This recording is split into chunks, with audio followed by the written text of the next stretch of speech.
supposed to say goodbye. Pardon? You walk out, you're supposed to say goodbye. Right, arrivederci. Nice to see you all. My name's Stuart Comstock-Gay. I'm the president of the Community Foundation, and it's a pleasure to be here. You're not going to hear a lot from me.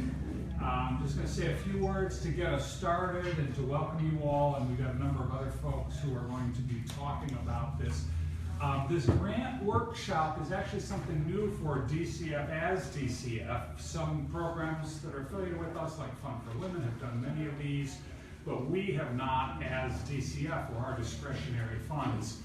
And we're changing a little bit the way we do some things. Obviously, there have been some changes in the organization, and we're rethinking how we connect with nonprofits, with our, what I think of as our partners in the community. And this is one way we're trying to do that, and trying to open some processes up a little bit more and have discussions about how we can be better. What you'll see, this is one of our signature grant programs in the year, and I'll say, let me say a word about community foundations, because I think we're a little bit like the proverbial elephant with the blind people, right? Just everybody knows a piece of us, but the whole thing is a little confusing. Community foundations are 100 years old. The first one was founded in Cleveland in 1914. There are over 700 of them in the United States, and the idea is a collection of funds, all serving a place. In case the Delaware Community Foundation is serving Delaware. And those funds are nonprofit endowments, donor-advised funds, funds that businesses establish, designated funds where somebody establishes a fund to get the money to a particular organization, charitable gift annuities, all kinds of different philanthropic vehicles to strengthen, improve, maintain the quality of life in this place, Delaware. So we have funds that serve every imaginable interest. Scholarship funds for particular high school, funds that support arts programming, funds that are managed by, or that are directed by individual donors, and those donors decide where the money goes. 1,300 of them, each with a slightly different purpose. There's a portion of the money that the DCF staff and volunteers direct specifically, and that's what we're talking about here today. What we call our discretionary funds, and we have a volunteer committee that decides how that money gets allocated. This program, this collaborative program, is our largest single program that is directed by that volunteer committee. Ultimately, the board approves, but the volunteer committee is who directs that work. And you're going to hear more about the specifics of that. We see it as very important because not only is it about the grant itself, but when we do these things, we also share information in a way that other donors we work with are going to see this, and we try to elevate the organizations, elevate the work of good organizations, and share that around our network of funders. So there's the grant, there's also the possibility that other people are going to see it and say, oh, that's really cool, we want to get in on that at some point in the future, or now I know about an organization I hadn't heard about before. And Beth here will tell us more about some of the previous grantees, as will Carolyn, but that's what we're doing here. One of the big changes this year is the Delaware Focus website, and if you've taken a look yet at the proposal, the application this year, you'll notice that we talk about the data on the Delaware Focus website. Allison, Levine, who's our communications director, is going to talk more about that in a little bit. But the thing that we're trying to do, first of all, this website, the idea is it's a place where top-line data that is essentially about the quality of life in Delaware is all gathered. In your work, you will look at that website and say, I knew that, I knew that, I knew that. Oh, I didn't know that one, but it's probably not in one place. If you want to know about what's going on with kids, you go to the Kids Count website. But if you want to see 3, 4, 5 key indicators about kids, you'll be able to find that on our website, as well as economic data, as well as data about the environment, as well as data about public safety, all in one place. And it's kind of here's a snapshot of what's going on, 72 indicators. What's the quality of life here? And our goal, working with you all, working with our board, working with our donors, is start to say, let's make sure we're paying attention to this, and that we're targeting ourselves toward actually dealing with critical issues in the state. You all have other data you're going to bring into this too, but Allison will talk more about that, because this idea of using information, real information, is something that there is an increasing demand for. We believe it's the right way to go, not at the expense of what I call the joy of giving, because there's a lot of joy in all these other programs, and that's part of the story too, but linking the stories and the joy with change and impact. So that's the thing, that's the blending we're working on through this new thing. So in any case, we're very excited about the new direction. I'm very excited to be here, and while we're going to share with you how this works, this is also going to be a conversation, and you feeding information back to us and saying, hey, this works, this doesn't work, and what about next year you think about that, and we hope this becomes an ongoing conversation about how we can be really good partners in this thing. Our work is, the secret is that you all know that other people don't. We don't do the work. We're a step removed, and so our real success is when the organizations we work with and the philanthropists are connecting and making a difference in the world. And all we can do is facilitate that and throw a little grease on to lubricate the processes through a little bit of money that we target. So that's, that we all get that, and we thank you for your really good work. So, having said that, you're going to get a chance to do introductions in a moment, but what I want to do right now is introduce Andy Staton. Many of you know Andy. Come on up, Andy, who's on the board of directors for the Delaware Community Foundation and is the newly minted chair of the grants committee. And you're looking for real estate, and we're hoping to get And I'm going to step back. Thank you very much. Thank you very much. I can tell you, I got involved in the grants committee about a year ago, and I was so excited because I got involved in the collaborative process, the collaborative grants evaluation process. And it was so neat to sit in a room, and even in the room prior to the presentation, to see organizations come together to say, wait a second, they're coming in to present, but so they're talking to one another, saying, wait a second, you do that, and you do that. And in some cases, they were finding a common mission together. And at the same time, we were having other organizations come into the room that had already been doing that together and advancing their mission.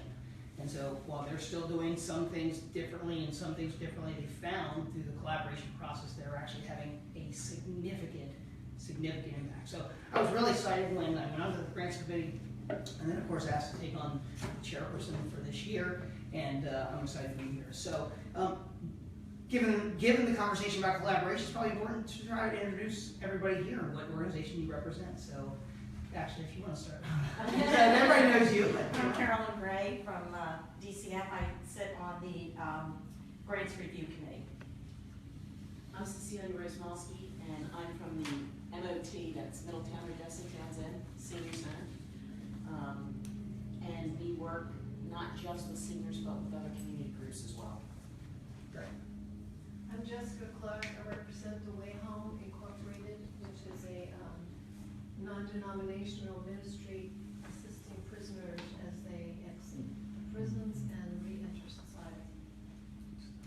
I'm Mike Cobb. I'm the executive director at the Murphy School. It's a group home for children that have been taken from their families for abuse, neglect, and abandonment. We happen to be located in Delaware. Sharon Carlson from the Children's Theater, the Schwartz Center, and actually Capital School District too for the School for the Handicapped. Amy Lehman here with Sharon representing the Children's Theater. I'm Marianne Gelman. I'm the Resource Development Director at MCall Research in Dover. And we deal with primarily, or over the years, have dealt with affordable housing, financial literacy, and community development. For the purpose of this meeting, we also lead and steer a 30-member collaboration of Restoring Central Dover. We're at the center of that project. Hi everyone, my name is Dominique. I am just here to be a sponge. I have lived in South Africa for the last 2 years, and I'm starting a nonprofit in Delaware. I'm from Delaware, called United Through Sport. And the mission of United Through Sport is to work in disadvantaged communities and deliver sport, education, and life skills to those who need. So I'm just here for information. So I'll be writing in my book really quickly and just listening to what other organizations are doing and just trying to take notes and trying to get my organization off the ground. In general, we have different organizations in Thailand, South Africa, Argentina, Ghana, St. Lucia. So I am opening up the American branch. There's also an American branch here, also in Holland, and also in the UK. So I am just a branch off of that. I got the opportunity to live in South Africa, also volunteer and run the volunteer program there. So I'm just trying to bring that vision here to Delaware. So yeah, I'm just here to be here. Thank you for letting me come. I'm Vinnie Faber. I'm a clinical psychologist with the JPF Memorial Foundation, and I'm losing my voice. We provide therapeutic services for children and family and adults, along with support groups right here in Georgetown. And I guess that's about it. Michelle Cannon with KSI, Kansas 6 Industries. We provide employment, training, transportation, and community integration for people with disabilities. And I'm Sarah Gilmore, and I'm with Pathways to Success. And we help kids that attend Cape and Logan High School and Texas Tech. And most recently have received a huge grant, which allows us to go into Seaford High School. And what we do is we start with the kids in the 9th grade through the year after they graduate. And these are the kids that everyone said wouldn't make it. And we're very proud to say that we're at a 98% high school graduation rate. Great. Beverly Banks with Delaware State University. Our youth development program known as 4-H. Great. I'm Bill Pilecki, I'm with the Milford Aquarium. We're in the process of developing the first aquarium in the first state. We've been working on this for about 5 years. Started with the City of Milford Economic Development Advisory Panel. We have recently raised the funds for the business plan, and we're working with the developer in Milford right now for a land donation and support on the design concept and ultimately the construction. It will be part of a 65-acre complex that's being built in Milford. Wow, terrific, awesome. Well, I know each of you are here to really get into the meat of this conversation, so I'm going to introduce Beth Bouchelle, who's going to take us through the grants collaboration process and kind of describe what that's like. And so, thanks. All you. Thank you, welcome everyone. I'm just going to go briefly through the application process itself. This year it's all online and submitted online, no paper copies necessary, so it should be much easier for everyone to fill out and submit this year. So the purpose is to promote collaborative planning and resource allocation and increase the impact on community needs. And the key factors in the grant are collaboration between 2 or more nonprofits. Our maximum request, as it has been, is $100,000. And the key difference this year, as Stu mentioned, is the use of the Delaware focus and other data sources. As this hasn't changed as well, what we do not support: endowment, debt reduction, religious organizations for sectarian purposes.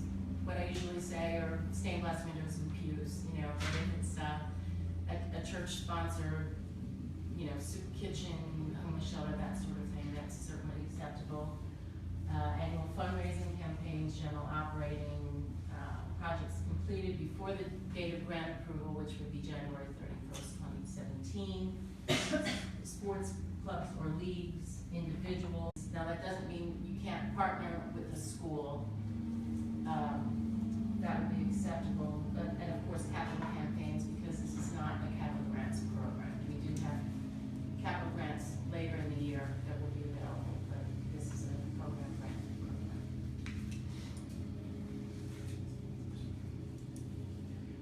And this is on the application itself. Very important statistic to fill out. Program name. If you don't really have a program name, you can just make up something simple. Doesn't have to be anything grand. Lead organization name. That is basically the fiscal agent for the grant, who will be in charge.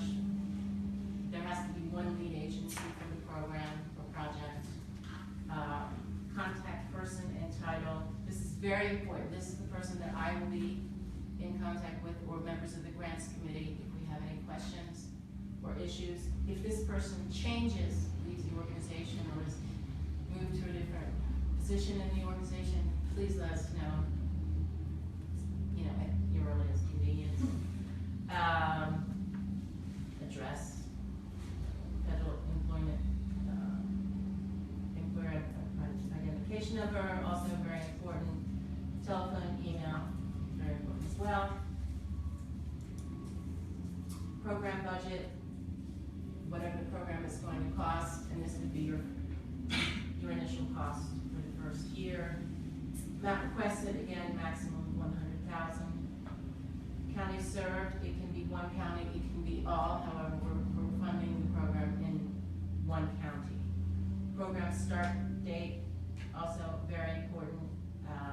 It can be an ongoing program, or it can be a program that will start in the future. Beth, can you explain to folks about the one county thing? What do you mean by that? We're doing it in one county. Well, we're funding programs that take place in one county, not statewide programs. So a program that's serving statewide is fine, but we would only fund the county, We'll fund the particular county portion. Yeah, programs in one county. Yes. Yes. Gets us. Or in Melbourne. Which side of the river we fall on? We generally count Milford as Sussex. Okay. We'd have to make a judgment call on that if the time came, I guess. Okay, well, one of the things that we're looking to do is to set up a triangle touch tank. We'll be going out to the school districts. And it will not be in just Sussex or just Kent County. That's what I said, we had a committee, this is, you know, the committee would have to discuss that. I mean, we're not inflexible.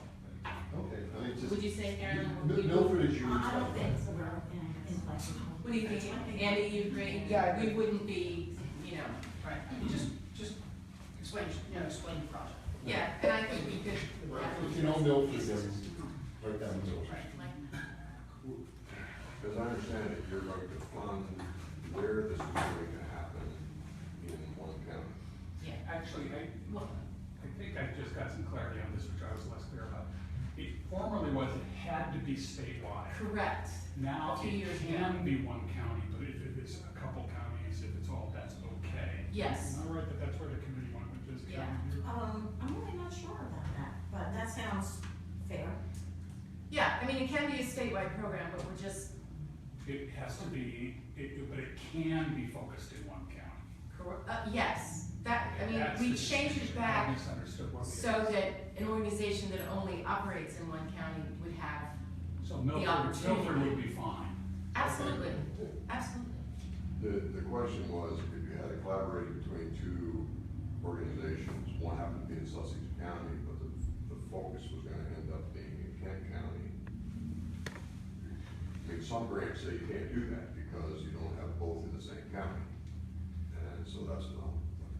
I think our interest would be, you can do both. I think so. that's I- the I- priority. yeah, And I mean- I apologize for taking us down the wrong path on that. I'm learning where the committee, what the decision had been. And, you know, all the committee members are aware that Kent and Sussex are so intertwined. You know, something happens in Kent, it's impacting Sussex and vice versa.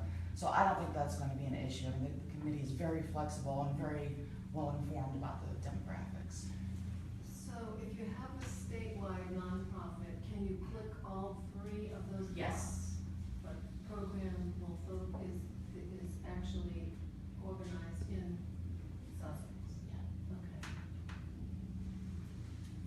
Okay, and program details, and question A is really the most important question.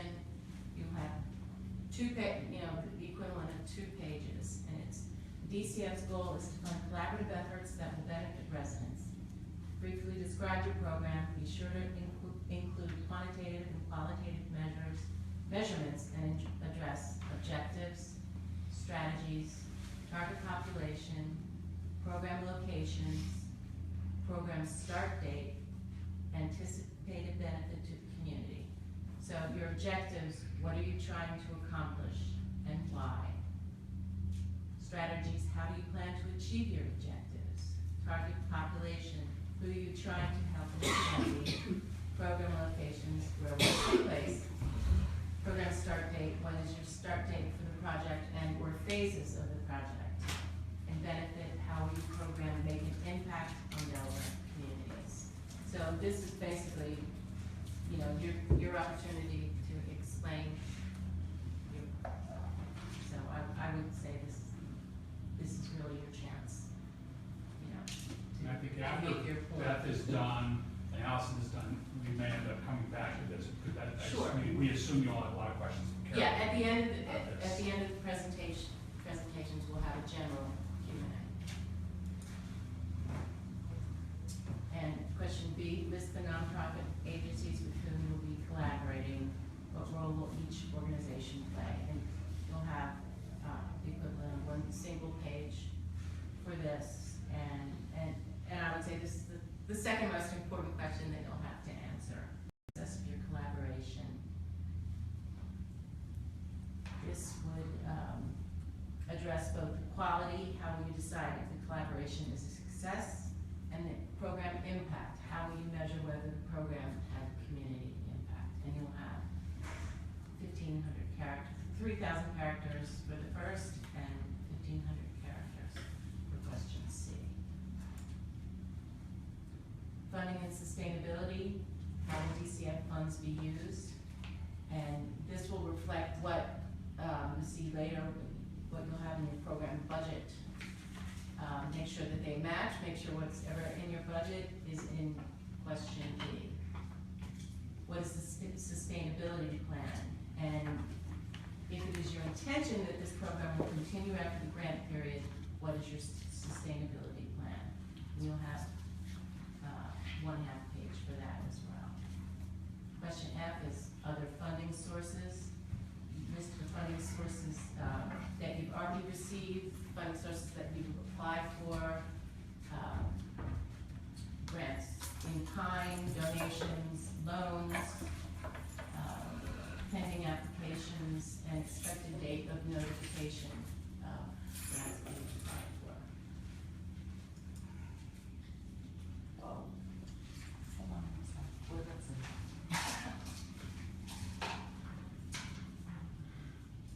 And again, the sustainability, as we're getting this, moving to the next slide, that's a question you all may want to press a little bit on, because we had a long discussion about this at the committee, and when you get to the Carolyn section. Yeah, I mean, I don't have anything to say.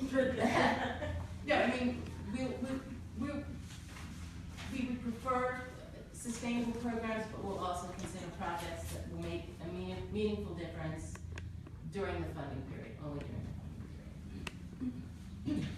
Okay, certification and commitments, you know, as always, we require signatures of the lead agency's executive director or president, and also the board chair.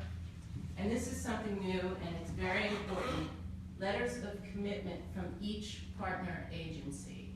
So it's the lead agency, and each agency that is partnering with you must submit just 1 page is fine, and letterhead signed by the executive director or president of the organization. And that's a really important document to submit.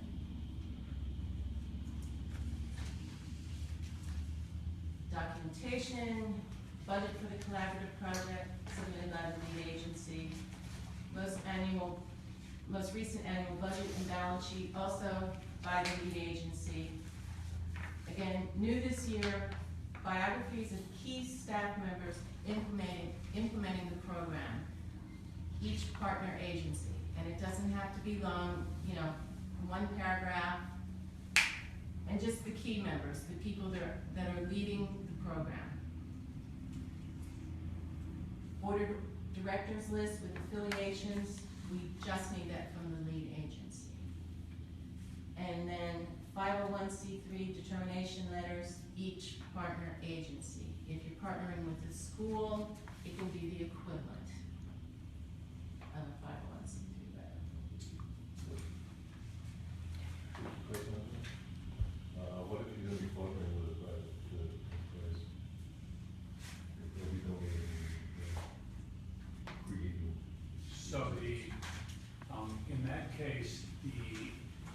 501c3 agency, there has to be a 501c3 agency involved.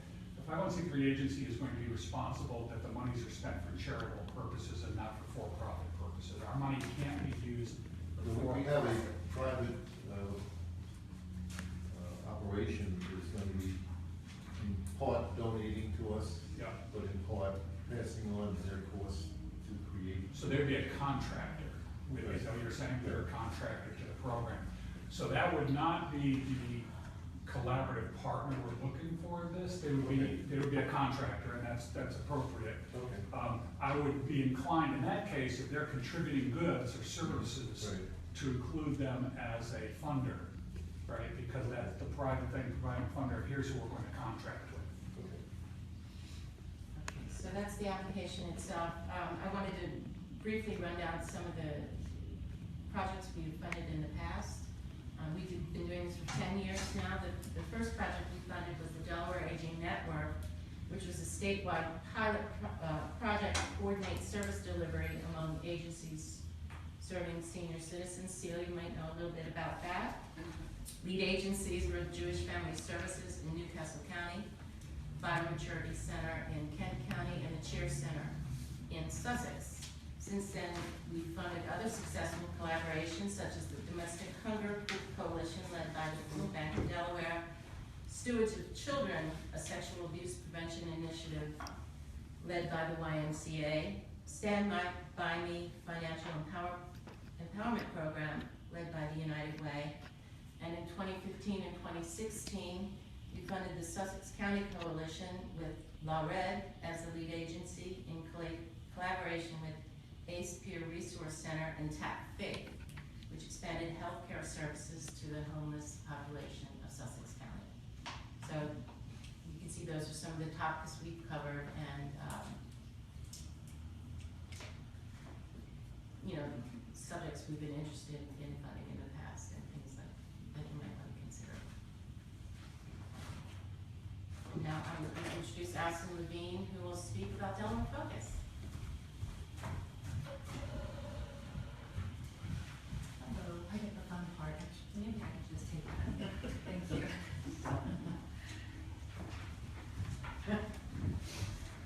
I'm going to share your space here. Thank you. All right, we're going to go actually to the website. So, oh wait, sorry, not yet. How do I get back? There it is. Okay, so we're going to talk about Delaware Focus.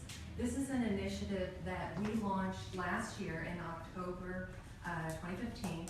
It's been really exciting for us. It is a new model for the Community Foundation. We haven't done this kind of thing in the past, but this is the new model that community foundations around the country are taking. This kind of looking at data and listening to what the community is saying, and combining that data, that quantitative information and the qualitative information, and helping the community focus its resources. So that's a big piece of why this grant process has changed this year. So we want to have you include in your applications some kind of tangible measurement. And this is, I know, the trend that all the funders are going at, right? And we are not asking you to move a statewide needle necessarily. We are asking you to move the needle on your community, whether your community is by demographics or geography or special interests, whatever that is. Stu gave me a great line, I will credit him. He said, we're not asking you to boil the ocean, but we're asking you to boil your community. So we want to see tangible movement. We also understand, though, that the data is not the only factor. It's not the only representative of success. So we don't want you to feel that if you can't come up with lots and lots and lots of statistics, that is going to completely rule you out. That we want to see some statistics, but we also want to hear your anecdotal information. We want to hear about the lives that you're affecting, the community impact that you're having. So my job now is to kind of just walk you through the site. Have any of you seen the site before? Have any of you visited it? Okay, wonderful. So you're familiar with this a little bit. It's really not complicated though if you haven't seen it yet. All right. Oh, and I'll do this part first. All right, so purpose, I started talking, I forget about my slides. Okay, so the purpose, we talked about that. It's going to drive community discussions and help us focus our resources on the most important issues, which can be a variety. We're not saying we're going to pick one issue and that's where the community is going to focus. It can include lots of different things, but helping the community identify issues and then also work collaboratively. So we want to help you identify cross-cutting opportunities. If we see that there is an increase in the aging population in Sussex County, for example, we might want to look at the healthcare numbers, and what kind of healthcare providers, what amount of, do we have a sufficient supply of healthcare providers, and do we have enough folks in the pipeline? Are there enough people in the education group? So helping us find those commonalities and opportunities to address some of the cross-cutting issues. And it empowers the communities to make positive change. I think that's a given here. We all want to do that. So why are we using this particular tool? The Community Foundation spent a lot of time over the past several years visiting other foundations around the country and looking at lots of different options to see what tools were out there and what might be the best tool for Delaware. What we found is an organization called CGR, the Center for Governmental Research. It is a nonprofit organization based in Rochester, New York. They do this for several other foundations, and so they're helping us run this as a contractor to the DCF. So all of this information is not, we're not doing original research. This is completely objective, it's strictly data, which is another reason that the qualitative stuff is going to be important too, but this is to take the politics out, to take the election cycles out of it.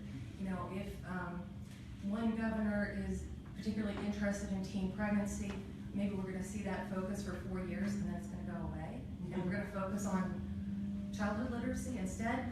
There's no connectivity there, so the Community Foundation is here to stay. 100 years from now, we're still going to be the Community Foundation. And our only special interest is making Delaware a better place for everybody. So that's why we're trying to provide this objective data. We also believe that this provides a holistic and systemic view. It's not comprehensive. It doesn't include lots and lots and lots of details in data, but it does provide kind of a high-level overview. So we hope that you'll be able to go to this site and see some of the high-level information. As Stu, I believe, said, there's 73 indicators right now, and we're going to be adding more in the future. And then as you find things that are of particular interest to you, to go down into the more specific data sources. And you probably already know about the data sources that are relevant to your particular interest area, but we're talking about things like Kids Count, the U.S. Census is a great source. There's lots and lots of data on the state site. So whatever the resource is, and that'll take a little legwork on your part probably. Ultimately, we hope that the DCF will be able to provide some additional resources to you on the site, so that'll help direct you to some of this more specific information. We're not quite there yet. We gotta walk first. Trends over time. Again, we're not here for 4 years or 8 years. We're here for eternity. So this will help us look at how things are changing over time. Are things getting better? Are things getting worse? Why is that? How's it happening? What can we do to change it? And CGR has had proven success working with other foundations around the country. A lot of really exciting things are happening. I can't quite remember which community it is. I feel like it's Buffalo. Identified some interesting economic trends, and the community developed an entrepreneurship program, kind of an economic driver program to help address that by using that data and identifying it as a major issue.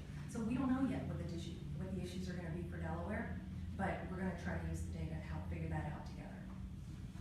All right, excellent. All right. The features, I'm going to just skip that because I'm going to show you the features as we go through the site. And we have 70 indicators in 7 topics. All right, now we get to go to the site. Okay, so here's Delaware Focus homepage. gives you some high-level indicators, just things that we thought might be of particular interest at the top here, and it's gonna click through a variety. All of these indicators are in greater detail within the body of the site. So what we do is we have these 7 high-level topics. These are, again, they're not comprehensive. We know we don't have everybody and everything in here. This is a starting point for us. And we want to hear from you also, from the community, about where you think we need to beef this up as we go forward. So we would pick a category. Okay, there's some featured indicators down here. Let's pick a category to check on. Let's check children and youth. So we come into the children and youth section, and you can see that these are some of the featured topics, just high-level indicators, and a little bit of an analysis here. Allison? Yes? Why don't you use the scroll thing so they can see the screen a little better? Oh. I'm gonna hold down, it's control. Let's You see. mean increase the Just size? use the scroll in the middle, and we'll get it a little larger for them. The scroll button. I am using it, it's not doing it. It's not doing it. We're trying a little. Are you saying to increase the zoom? Yeah, just Oh, okay. if you can go through the menu and do it. It's very, very difficult to see. Oh, So I thought maybe we could get it better. There we go. Can you guys see a little bit better? Alright, now crop out some of the size, that's design stuff. Okay, so we have some feature topics. And then within these larger categories, we have several topics. So here we have the topic indicators are family support, healthy start, youth at risk, and then there's a category where you can look at all the indicators at once. I have a question. Yes, ma'am. Okay, like that first category where it says children living in poverty, can you break that down by county? Why, yes, I can. Okay. Good question. So, let's come into this indicator, full indicator. Now, here's a little overview, and what we actually did is this indicator happens to fall into this category, I believe. Let's check. Yes, here it is. Okay, so within these gray bar sections, these are the topics, and then there are multiple individual indicators within each of those topics.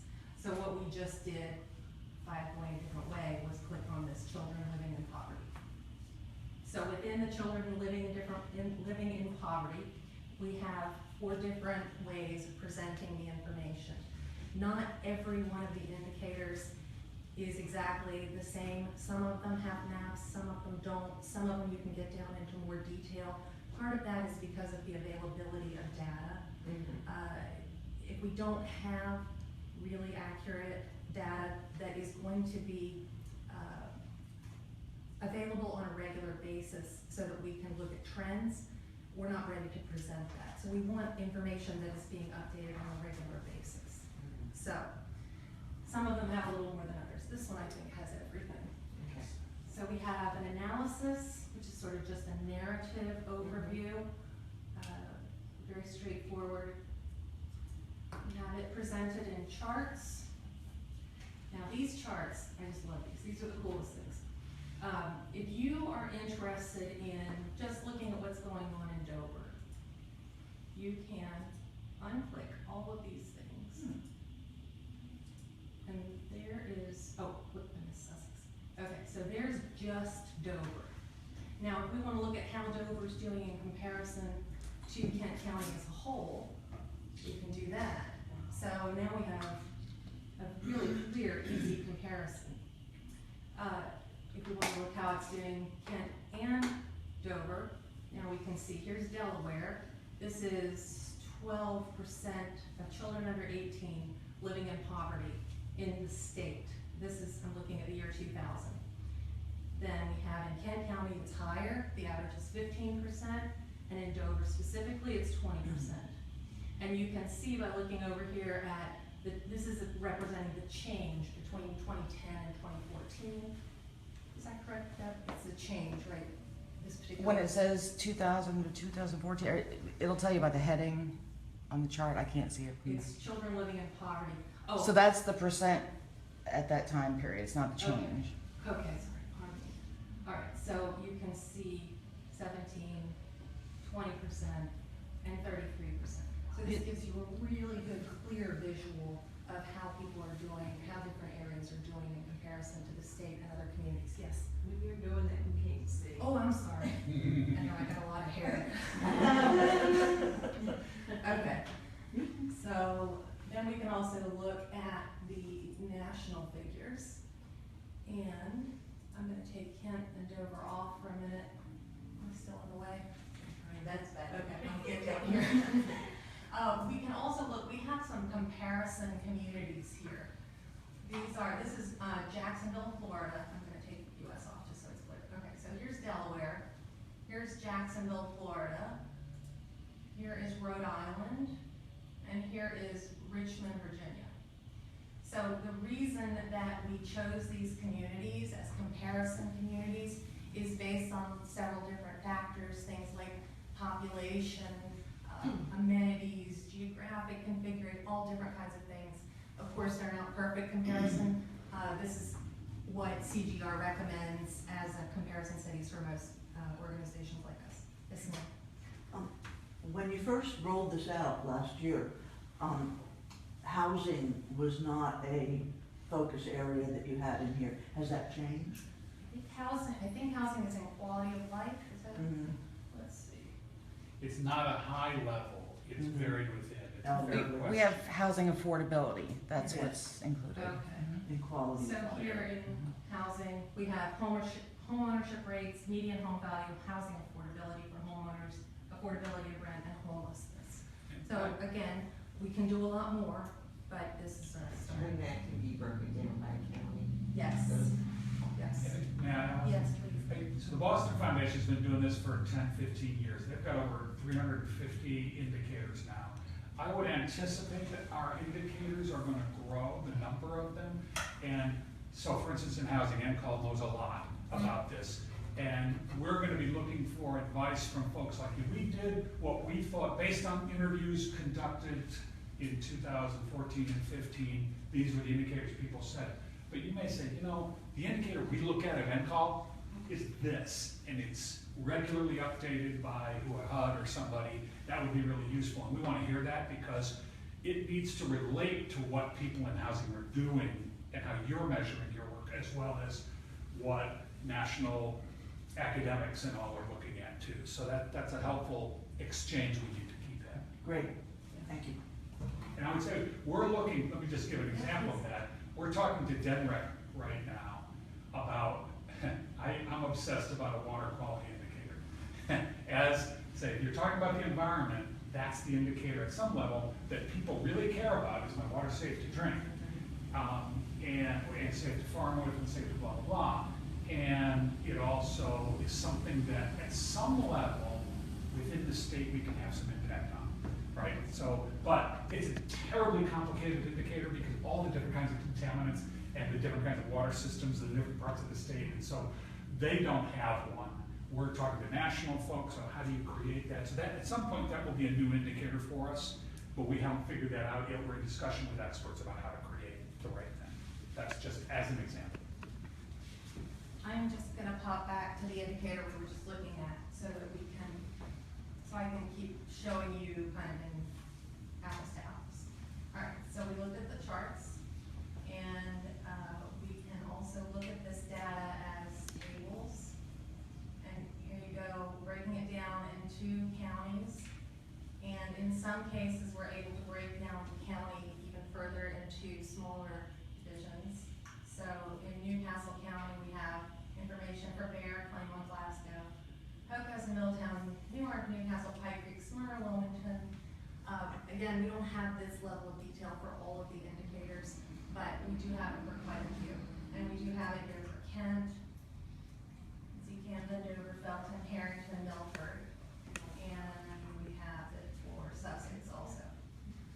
Yes. You can download this data table into CSV, so that's transferable to an Excel spreadsheet if it's useful for you.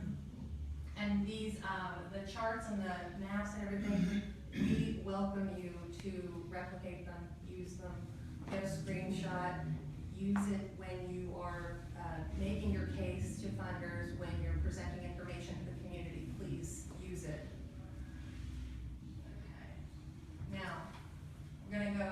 maps. And again, for maps in particular, we don't have maps for every indicator, but we do have really cool maps for some of them. So here we can look at Kent. By double clicking on it, we get the percent of children living in poverty and the number of children living in poverty. In some of them, I don't know offhand, I can't just think of one. Some of them we have the breakdown by smaller geographic areas too on the maps. Yeah. If you click on the legend. Because I know, like in Sussex, Western Sussex has, you know, a higher level of poverty than Eastern does. Absolutely. Even though there are pockets Right. on the east side that. Okay. And to the degree you've got better data, put it in the proposal, say, you know, on the Delaware Folks website, it says this, here's even more detailed data. That's useful to us, and that is more clarity around what you're trying to accomplish, so we welcome that. We can also see the legend. Sorry, I probably did that while you weren't looking. There's an arrow up here, so you can see the information, again, just in different formats, so whatever's most useful for you. Let's see. So we also, so there's multiple indicators within each topic and category. And then we also are gonna have, and this is a section that is not that built out yet, again, but we need your help to do that, and we're getting there. This is other resources that might be useful to you for greater detail in these areas. And then just links to those. And we have a section for related indicators.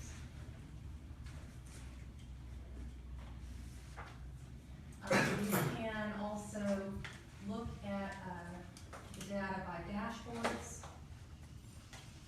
Let's look at Sussex County. And this is another way of seeing data, so you can make different kinds of comparisons. Can you explain the arrows, the orange circles? Oh, pardon me, thank you. These arrows are to give you a very quick look. It's kind of the red, yellow, green idea. Very quick look of how we're doing. This is children living in poverty. We're actually increasing at an alarming rate. Single parent families, increasing also at an alarming rate. For this one, not available. For this one, people needing treatment, 1.4% of adults needed but didn't receive drug treatment. That number is going down, so we're doing a little better in that area. So what time frame? This What one, that means? this one is, you would have to go a little farther in to find that out. This one, people needing treatment. Let's see.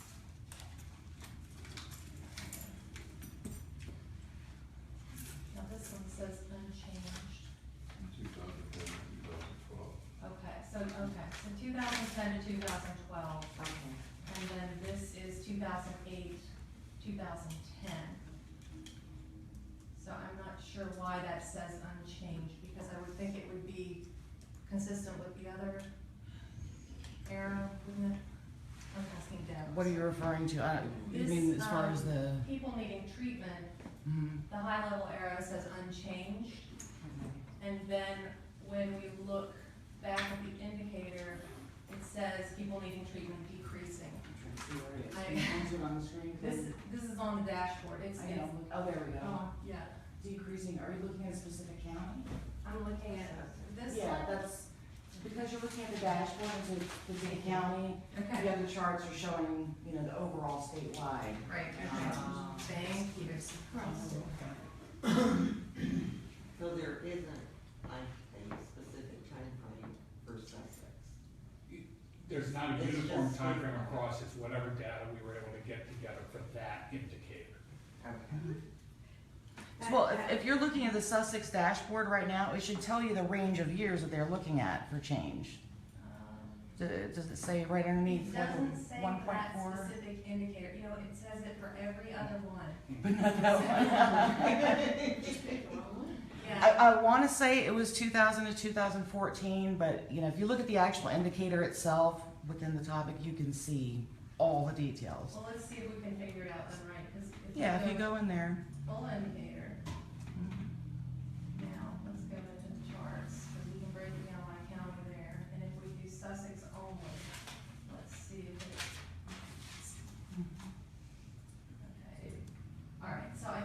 doing is, this is only applicable to the statewide data. No, that's showing two different sets of years. I'm sorry, I can't see that. Oh, I see. On the chart on the left is 2008 to 10, so it's a 2-year period. And then the chart on the right is 2010 to 12. So you're seeing a drop over basically a 4-year period. And are you looking just at Sussex? Yeah, you're looking just at Sussex. On the data tables, they'll often show the change over time, or some sort of percent change or a ratio, but then they'll also give numbers. So you have both those sets of data, and you'll see that with all the indicators. They're pretty good about that. Is the source from the state, from federal? This is from Substance Abuse and Mental Health Services Administration, the Yeah, the SAMHSA website, and they also, the reports, the annual reports that they're issuing, it comes from that. They also look at CDC, so they're comparing multiple sources to gain that information. And each data point lists the source. So some are Census Bureau, census data, some are a variety of other things. But you can go to the bottom and find that. And that's the advantage of working with CGR, because they know which data sets are reliable and generally agreed upon over time. It's difficult to see, but it's this right here is where it says it. I did see that, but I didn't know if it was federal agency. I see, yeah. I believe when it is state, it says the state, doesn't it? Otherwise it's federal. Right, they'll say state of Delaware or DHSS when it applies. Typically though, the state sources are reporting to federal, and up until recently, it wasn't on their website at all. So we'd have to go to the federal source to see our own state data. Now that's drastically changing with the open data portal. So we're, CGR is looking at that, and whatever is consistently reported, over time, that's what they're pulling from, just like Stu was saying. And one of the things, we're in conversation with the State Department of Health about their Yes. data sets and how we can link and help them, because one of their challenges, as you all know, they've got reams of data, but they don't have an effective way to share it, and the administration changes and the priority level on making it available changes, and so we're trying to find ways to facilitate that data being more regularly available in a digestible way. If you're really wonky in an area, you know what to look for, but if you're trying to get the top line, it's hard. I can tell you public health and DHSS in general has done a phenomenal job increasing the amount of data that's available right now. I have been stunned by the differences just within a 2-year period.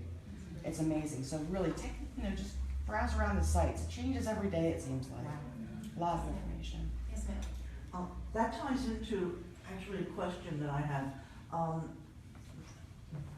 Do you want basically chapter and verse on stats embedded in the text of the application?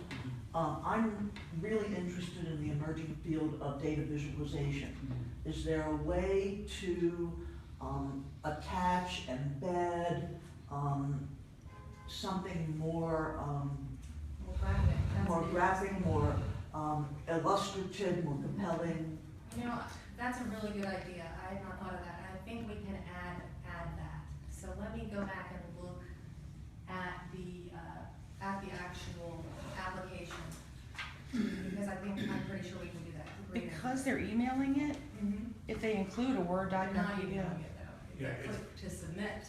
Yeah. Oh, okay. Yeah. Click to submit our form, and then the question is, could we have a PDF that can be attached within reason? We're not looking for books, right? Right. But I think it's a good idea, because there are times when that kind of, so we'll go back and look at that, as Allison Well, said. not only a PDF, but even perhaps maybe a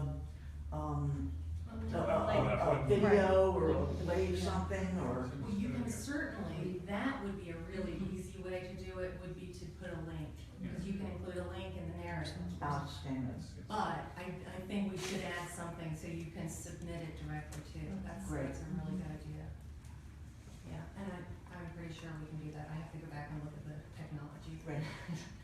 Okay, so the only other thing I think to show you is location-based. This is the map. I came here to get to this. This is where I went to get map data.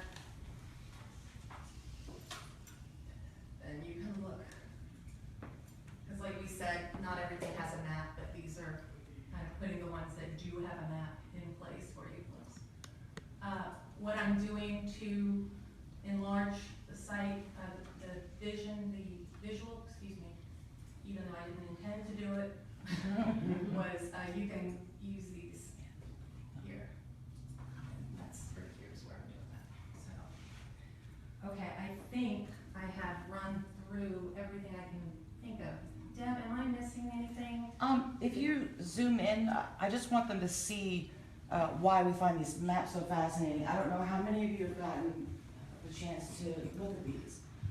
This goes on other sites as well, but if you click on the legend, The mouse is. Allison, can you get down a little bit? Yeah, I can get it. I can just do it on my lap, I'm used to it. The mouse is just misbehaving. Now, click on the legend for a second.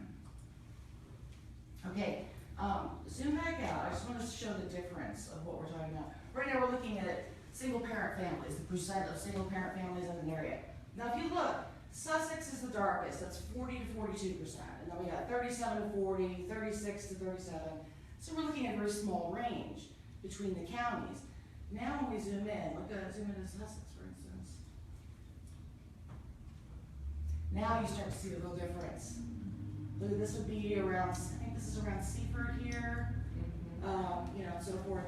As you get closer to the beaches, it's actually the outskirts that have more single-parent families. Now, what was reported a year or so ago, they started thinking, oh no, it's all along the beaches. It's in Rehoboth. It's in those, no, it's in the edges. And you can see the difference. We're going from 76 to 95% for the darkest areas, all the way down to 0 to 19% in the very light areas. So if you go on the site and you actually go into the data for whatever area you're looking into, you said you're looking into the prison population, and so we don't have the recidivism, but the statistics yet, but we do have crime, and we also have links and resources to go to other areas. You're talking about the aquarium, you can look into the educational aspects, whatever, you know, and it gives you resources to go elsewhere. But really look at these, and you'll be surprised at some of the differences just within our own state. So, like on that map where it shows, you know, western compared to eastern, is there a way to break it down to specific towns? Yeah, you can keep on zooming in. You can? Keep on zooming in. Yeah, that's how I knew what was Sussex, because I was Seaford, because I looked at it previously. I know. Right, so this. It's hard to see from the screen and the lighting, but like this says Redmond, this is Statonville, Lincoln, you know, they're Kilton's Pond is, or no, that's Cop. Oh, and this is showing my census tract. Right. Yeah. So. But the actual town, there's Milford right here. So you get an idea based on that. Wonderful. It's really good information. We're trying to expand them, but, you know, like Stu and Allison said, it's a challenge.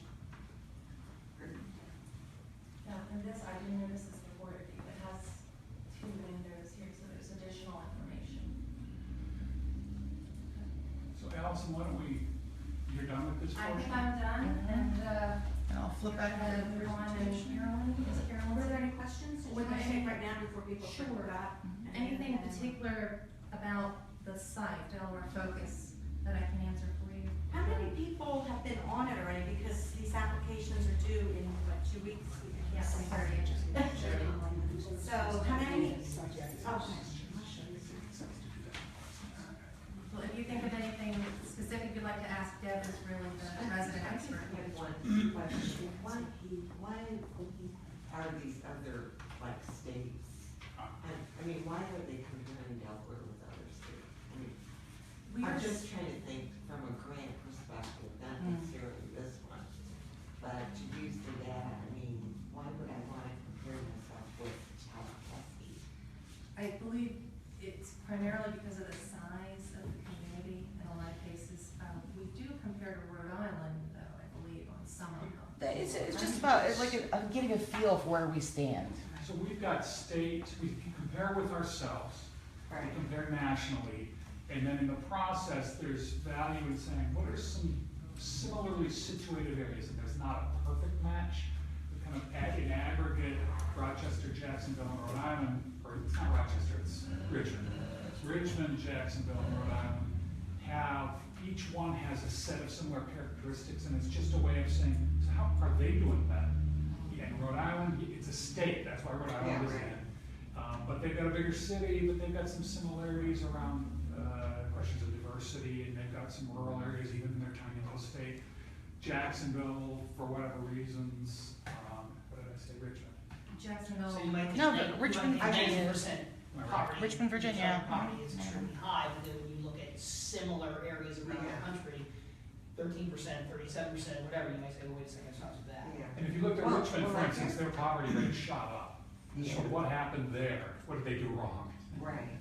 Well, I guess that it would be helpful if you were applying for like a federal grant. Yeah. You could compare, give a comparison between y'all. I think it's probably less useful to you than it is to us, as we're looking at the overall thing. Right, for you individually, the national comparisons and the local over time is probably what you're looking at, although maybe Eastern Shore of Maryland might be relevant for your housing question. Right.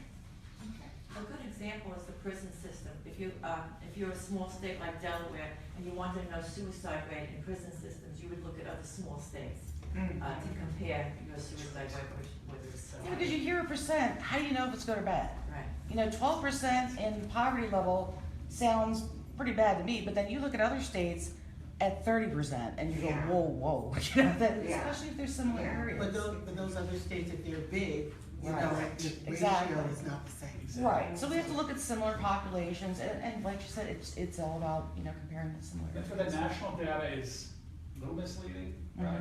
And even within the state, the Wilmington versus Western Sussex is misleading, and, you know, they're all, so you wanna find comparables. And that's, you know, you can do national data and within ourselves, and you may identify, well, I know this is the data source from which you got that. I'm gonna go, it's easy now to know where the data source is. I'm gonna get their housing, reentry, suicide rate, and compare, because I think that's a better comparison. And that would be fine and appropriate. But I think it's really essential to really drill down when you're looking at other states or comparing to other states, because other states are funded very differently. Yes. You know, some have, you know, richly fund health, more richly fund housing initiatives, different statutes and laws. So I mean, sometimes it can be a little dangerous to just assume that because you're comparing on size, that you really do have to, I mean, that could draw your attention somewhere, but I think it's really most responsible to look at all those other key issues.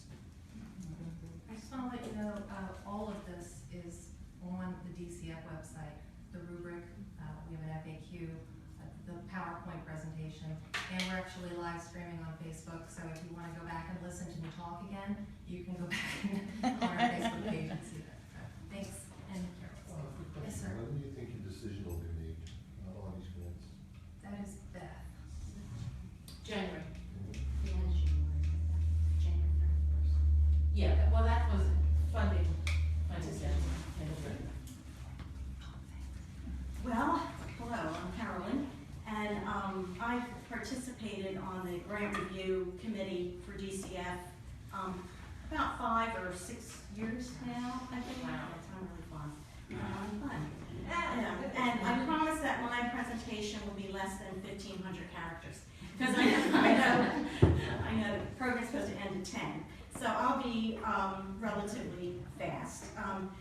In general, the review process has been, I don't know if this is like, if this got tweaked at all or whatever, but that clearly we receive the grant request applications. And then we individually score each one, and we submit a score sheet to Beth at DCF. DCF then compares the scores and gives the grant review committee the final set of scores and translated into a percentage. And most often it ends up with these, I guess, 2 or 3 tiers. So maybe the first tier is those who received a score 75% and above, and the second tier, and so on and so on. And then we all talk. We break out into groups, and sometimes it's very surprising, if not shocking, that an application that one reviewer rated as very high was seen unfavorably by another one. And that is our opportunity, this is the way I approach it anyway, of really advocating for a program that moves me, even if it's in second tier. And so therefore I could speak to my peers and say what I liked about this application. And then hear at the same time what their issues were. But then I could really push for bringing my the application that compels me, that moves me to a higher level, or at least say, well, let's site review it. Still gonna do that, right? Well, interview. Interview. Mm-hmm.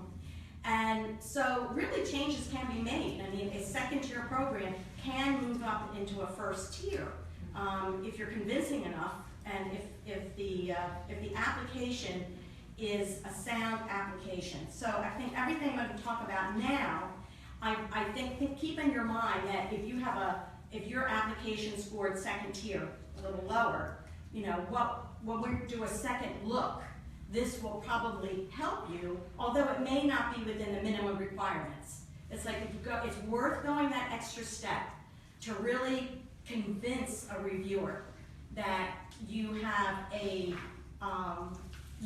program, or developing a program, expanding a program that's going to meet a specific need in your community, or address a problem, correct a problem, remediate a problem. And you support that, you support your program, the need for your program through this data that Allison was just talking about. So, or add to that data. I mean, obviously, I think you want to start with the DCF data, but then, for example, you're in mental health, correct? That's my background too. You could use research, especially when you're talking about what your activities are going to be, your interventions. You want to say, this intervention was done in a program in Saskatchewan, and it related, you know, to the population that we're looking at, and it led to positive results. You want to talk about the possibility of really meeting the need or addressing the problem. You do that through your data in terms of a problem or need statement. That problem or need statement, I think, when I look at an application, is very, very important. And the more you concretize the need through data, through research, there are key informant surveys often under your particular topics. There are parents you may want to survey in a program that deals with children who are abused or at risk of being abused. Use whatever information you can bring in to say definitively that this is a real problem. And that is I like your word compelling. That is what you're trying to do. You're trying to tell a story on behalf of these populations who you work with that are in dire straits. I mean, you're all here. It's amazing to me to just hear each of you come to this table and say what you're doing, what you want to do, and who you help. And it's very, very key to also very specifically define your target population, ages, ethnicity. You want to make sure then, once you define your population, do you have the right staff? And if you don't have the right staff right now, what are you going to do with your collaborators to get the right staff? You know, if you're working with Hispanic population, you want to make sure you have people who speak Spanish. I mean, you know, I know you probably think this is a no-brainer, but I'm telling you, if you're reviewing so many of these grants, sometimes that really escapes people. There's just a disconnect. You want to connect your mission statement also. You want to bring that in. Now you've got 2 or 3 mission statements that you're trying to knit together, because this is truly a collaborative effort. Some people think collaboration is just a referral source. We're going to refer, you know, from clients from entity A to entity B. No, there are a lot of people that are there to handle referrals. This is a true collaboration. This is staff sharing, this is resource sharing, this is site sharing, and I can tell you that really, really irks not only me, but some of my peers as well. We really want to see something different. Set yourself apart. Find out, are there any similar programs, maybe in another county, that you want to replicate? That's one thing, if your county has that need. or that need is an evolving need in your county. But if the program is in your county, tell us what sets you apart. Why would we want to expend funds just to duplicate what's out there?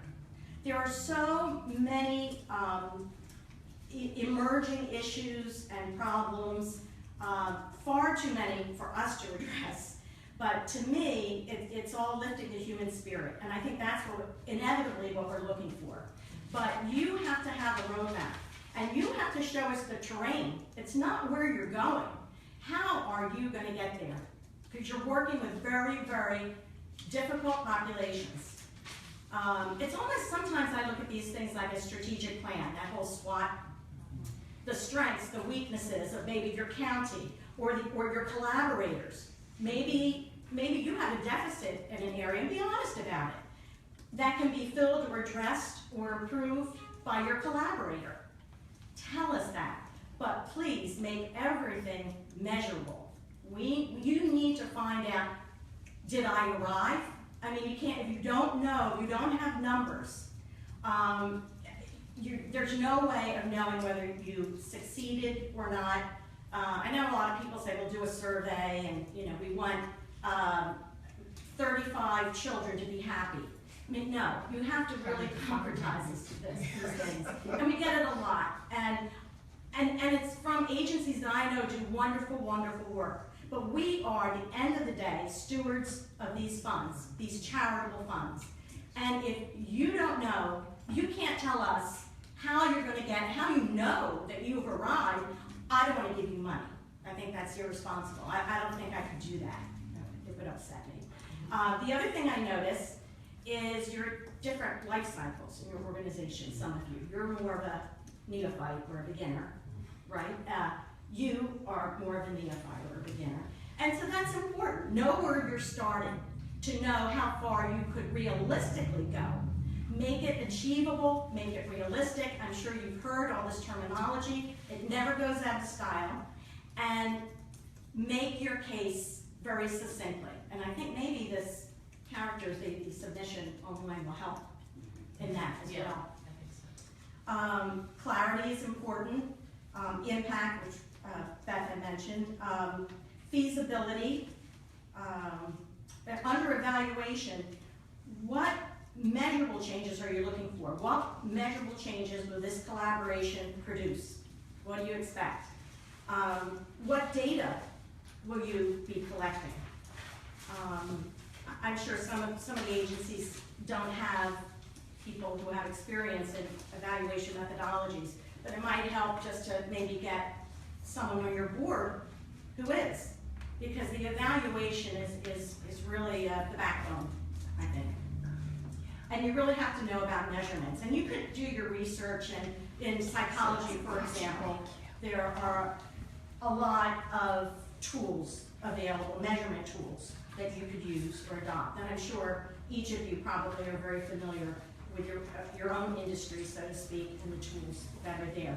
But research, spend a day researching. Budget, make sure that the line items comport with who you're serving and what you're trying to do.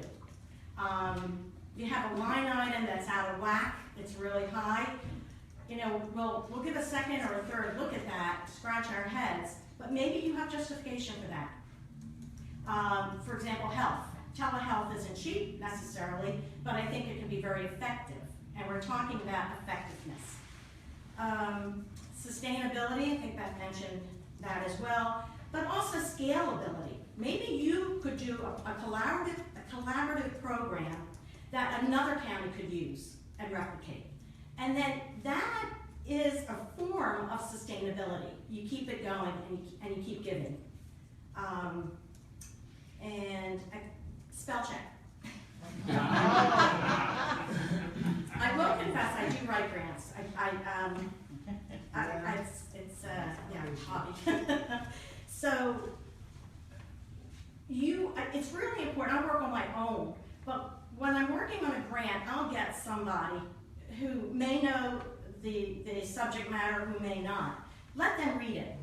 And dollars to donuts, they will tell you, they will find misspellings or Because there's nothing worse than reading an application that's poorly written, poorly constructed, spelling errors, and you think, my God, what kind of a program are they going to be able to do? Now, some of you may have a director of development that does this, they sit in a room and they type all day.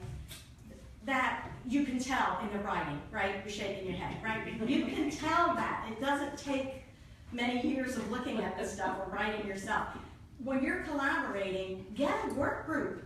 Get people from your collaborators' organizations and have them feed into the problem statement, the budget. Make sure you do that. It's not just having a grant writer or a director of development sitting in a room by themselves. And I've seen that. I know that happens from time to time. Given the time constraints, in terms of the Very tight, I deadline understand. Mhm. and the other demands on the time of all of It us, is. that's gonna be a tough. It is. It is a challenge. It is a challenge. But don't forget, you could end up in that second tier and not move up. So sometimes it's worth getting one meeting, a morning meeting, an afternoon meeting, a conference call. It does, it doesn't have to be something like a federal grant that you're working on. I mean, I know there are tight time constraints, but when we're reviewing it, we want to make sure that you've taken care, as good a care as you take of your clients or beneficiaries, that you will take with that writing of that grant, because that says it all. And it doesn't necessarily mean you go on for week after week meeting. And many of you will probably know, be familiar, and already work with your collaborators. And I'm trying to think, let me read this. Board of Directors. I noticed this year we're going to have affiliations. Okay, that's really important. Do you have a board that looks like your clients? I mean, really, let's try to get a lot of that going, because there are too many boards that all look alike and they don't look like their clients. And I think you need that feedback and that input. I've worked with, I used to be a worker, Trump-East worker, and I've convened committees that have juveniles that have been through the system. And they give so much more, so much better input than other people than the social workers, let's say that. And so look at your board and tell us, in terms of their affiliation, I know you don't have too many characters, but at least hit on how they can help implement your program and make it a good program, or sell your program. You're going to need to do that too. Tell us about other funding sources that you have or are waiting in the wings, in-kind contributions, and that's also where who you choose for your board of directors can come in very handy. Just make sure that there are people who know the community, that are good fundraisers.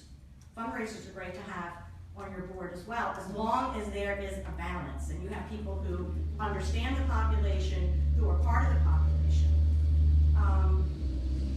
And I think I started out on this note that make your program unique, even if a similar one exists in another county. What sets you apart?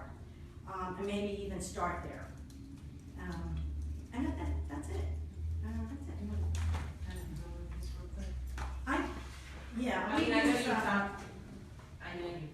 Basically, when you look here, this is our guide in terms of what we look at and how we assign a rating. Community impact, the strength of collaboration, if you read each column. I'm sorry, I didn't know I was going to talk about this, but I think it's self-explanatory here, and it is on the website. Yes, it is. Evaluation methods we talked about, budget, sustainability of the program after DCF funding, and basically it's just from excellent to poor. But I think that it captures most of what I talked about, and make sure there's consistency between the problem and need, the goals, objectives, evaluation, budget, and then you're ending. So as you're putting your proposal together, if you put it together and you score yourself and you say, wow, we're in the #1 category on all of them, meaning we are or we're not reaching any of those goals, you may want to reconsider even applying. Yeah. Right? So it's a rubric for you to follow and say, you know, I really think we hit it. I get what they're trying to do. And it's always worth reminding yourself that just because you don't turn yourself around for a grant program that isn't right for you. But for a program that fits, that's what, we're looking for a match. We can't fund everybody, and we're looking for somebody who's trying to accomplish things in a similar way we are in this program. And we do have other programs, and they have different kinds of requirements too. Yeah, when you go back to your respective offices, just pull this off the website, and like, I think that's a great application of this use it as an exercise in terms of kind of testing how you would rate the application. And just be advocates like you are. And you start out as an advocate, and then you do good for the individuals you serve. I think that's it. Any questions? I do. How often will this grant be available? Is it yearly? Yes. Yes, this is I'm the looking annual at the grant. time sheets too. Yeah, we'll be offering. I'm actually bringing up the rubric on the screen so they can see that everything's on the website. It's under grants. Yeah, right. I think we can go a few more minutes here. I think the invitation said 10:30.